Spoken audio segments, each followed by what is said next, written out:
नमस्कार, मैं हूँ शिवानी पांडे और आप देख रहे हैं 4 PM।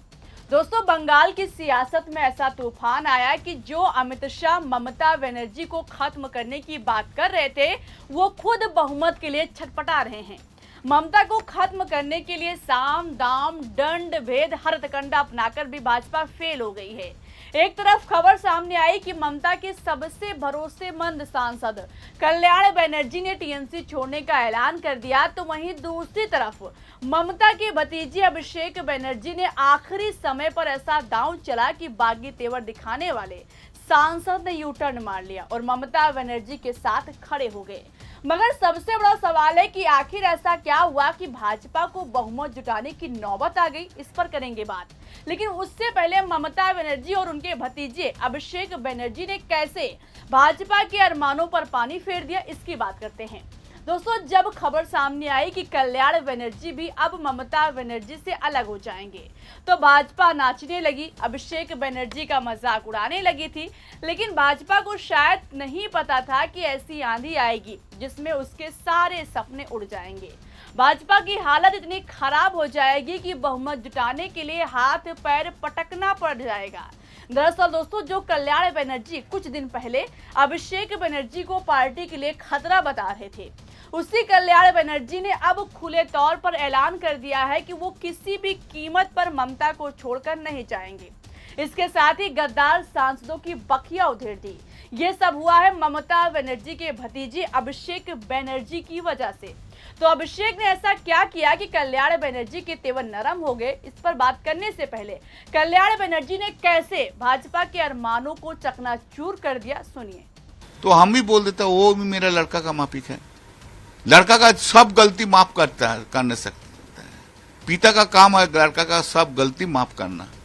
अभी एक क्या है, अभी हम लोग जो ही है एक साथ लड़ना होगा हम लोग को।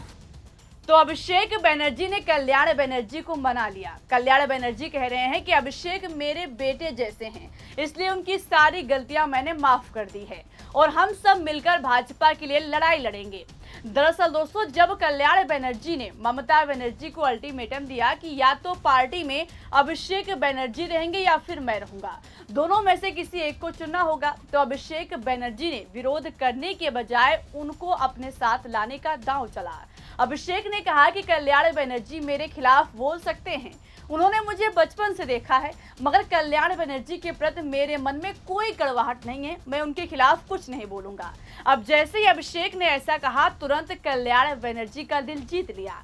कल्याण बनर्जी ने उनको बेटा बताकर सारी गलती माफ कर दी और जो भाजपा चुटकी ले रही थी कि कल्याण बनर्जी का अभिषेक बनर्जी ने बिल नहीं चुकाया, उनका मुंह धुआं धुआं भी हो गया।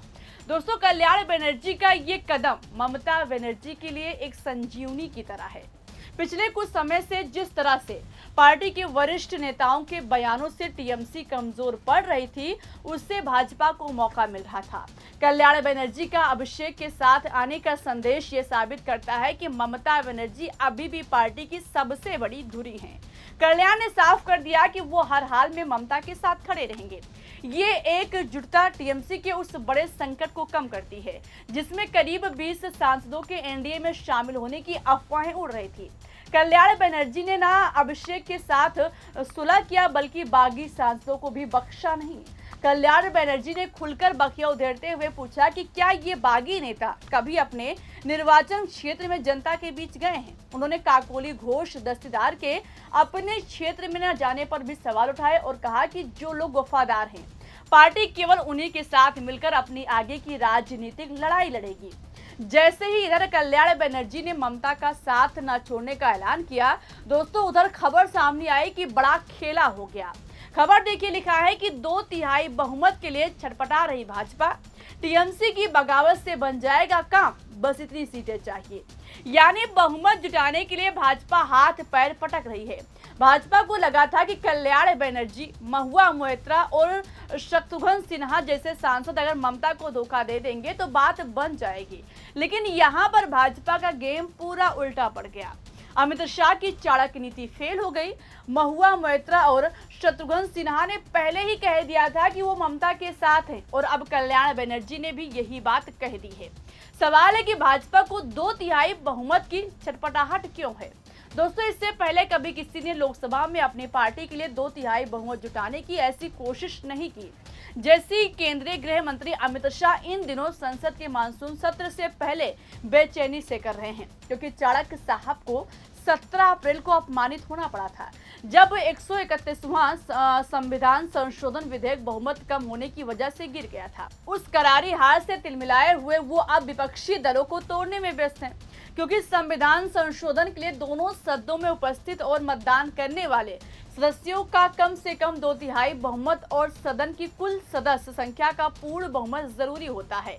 इस लिहाज से 543 सीटों वाली लोकसभा में ये जादुई आंकड़ा 362 का है। बीजेपी के नेतृत्व वाले एनडीए की नजर किसी भी तरह सदन में 2/3 यानी 360 सांसदों का जादुई आंकड़ा हासिल करने पर है। वहीं 245 सीटों वाले उच्च सदन यानी राज्यसभा में यह आंकड़ा 164 का है।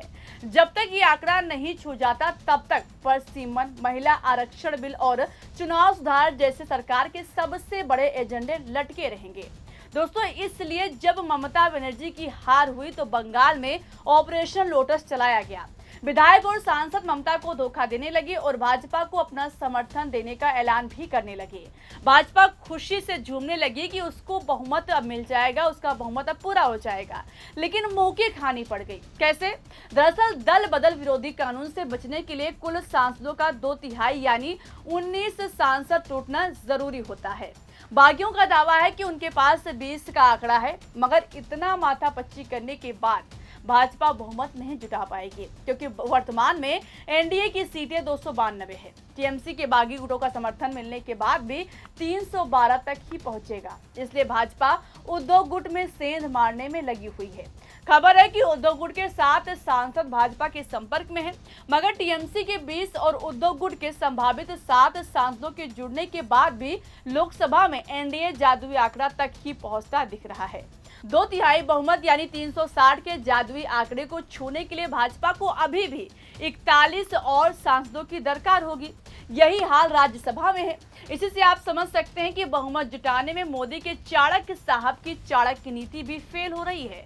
बंगाल से लेकर महाराष्ट्र तक तगड़ा गेम सेट किया जा रहा है, मगर ममता के सांसद कल्याण बनर्जी, शत्रुघ्न सिन्हा और महुआ मोइत्रा ने भाजपा के अरमानों पर पलीता लगा दिया।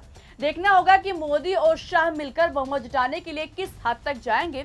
इस पर आपको क्या लगता है? अपनी राय बताइएगा। अभी के लिए इस खबर में बस इतना ही। वीडियो को लाइक और शेयर करना मत भूलिएगा। देखते रहिए 4 PM। नमस्कार।